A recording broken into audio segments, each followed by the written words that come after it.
While it may not have been the first vampire novel ever written, he is the first name in the undead.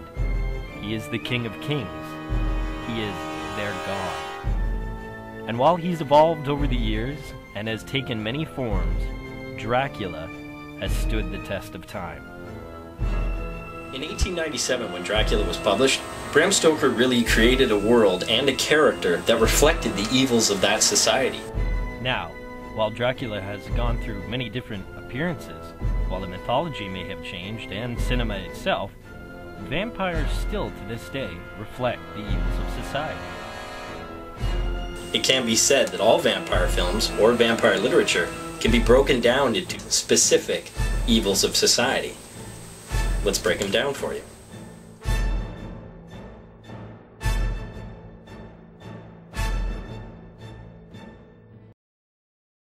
Why do vampires need to drink blood? Because their own blood can't sustain hemoglobin. Right, so it's a genetic defect, just like hemolytic anemia. That means that we have to treat it with gene therapy. We write the victim's DNA with the retrovirus. They've been using it on sickle cell anemia. Are you sure that's safe? I have no idea, but I don't have a choice, do I? You actually think this could work? On me, yes. On Blade, I'm not so sure. See, he didn't contract vampirism from a bite like I did. He was born with it. It's part of his DNA.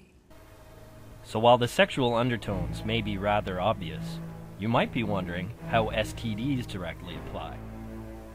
When Dracula was published in the late 19th century, there was a paranoia of syphilis. The upper class was concerned about the morality of prostitution and venereal diseases being spread by the lower class. If you look at Bram Stoker's Dracula, again directed by Francis Ford Coppola, you'll notice that it is a very bloody, gory version. And the reason is, of course, horror films always have a tendency to reflect what's going on in society, to play on the fears of the audiences that are going to see the movies. It's not a coincidence that a lot of blood strikes a fearful chord with audiences, especially in the 1990s. Much like the fear of syphilis in Stoker's time, the AIDS epidemic was at its highest paranoia when this film was released.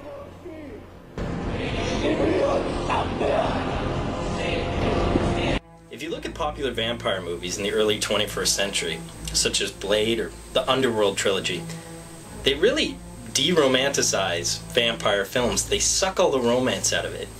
Most films, most vampire films, are cold hard fact. In fact, most of the time they talk about it on a scientific and genetic basis. Vampires are a disease, or vampires are genetically altered some way. There is no cure, baby. There is if you've been bitten. If you were once human. How'd you get that scar, Deacon? A born vampire would have the power to regenerate from birth. You must have gotten scarred before you were turned. Isn't that right? Vampires like you aren't a species. You're just infected. A virus, a sexually transmitted disease. I'll tell you what we are, sister. We're the top of the food chain. Funny story. If you want further proof that in the 21st century vampire films have become a little more scientific, look at Kevin Graveau. He's one of the co-writers of the first Underworld and one of the stars in the first and third film. He plays Ray's, the big, tough guy werewolf. Now, Kevin actually has a background in genetics. In fact, when he wrote Underworld, he wanted to make it specifically about genes and splicing and all that scientific stuff. If you look at that compared to Stoker's version, it's very cold. And like I said, they really suck the romance out of it.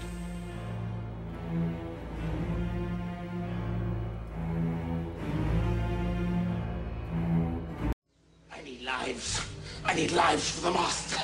Master for what, Master? The Master will come. And he has promised to make me immortal. How?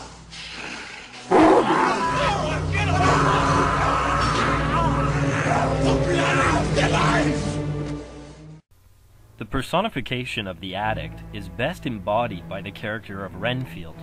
Like most drug addicts, he is pale, strung out, and paranoid. You will keep your promise when we get to London, won't you, Master? You will see that I get lives.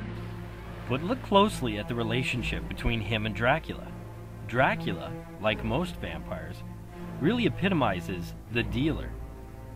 They get their victims hooked. They deal only in the shadows. And then, of course, there's their promise to make you perfect, take away all the pain, and even defy death.